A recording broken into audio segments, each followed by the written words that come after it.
5वी माझे भाषण शीर्षक बाबांच्या घामातून उगवलेले माझे स्वप्न। नमस्कार सर्व मान्य शिक्षकवृंद आणि माझ्या प्रिय मित्रमैत्रिणींनो, आज मी इथे उभी आहे। डोक्यावर प्रकाश आहे, पण त्या प्रकाशा पाठीमागे आहेत माझे बाबा, जे अंधारात राबले फक्त मला उजेडात उभं करण्यासाठी। लहानपणी मला हातात घेतलं, पण आज मी मोठी झाले तरीही ते हात अजूनही माझ्या पाठीवरच आहेत, आधारस्तंभ बनून। जे शक्य मला वाटलं ते जे मुळात अशक्यच आहे ते शक्य करण्याची ताकद मला बाबांनी दिली आहे।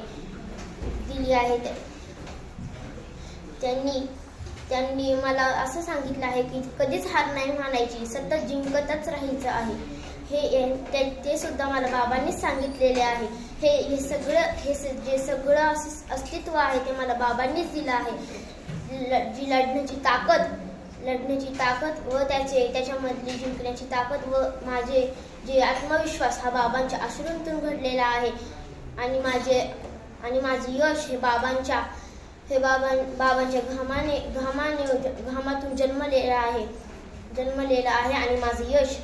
आणि माझे यश हे फक्त माझं नाही, ते माझ्या वडिलांचं आहे। धन्यवाद।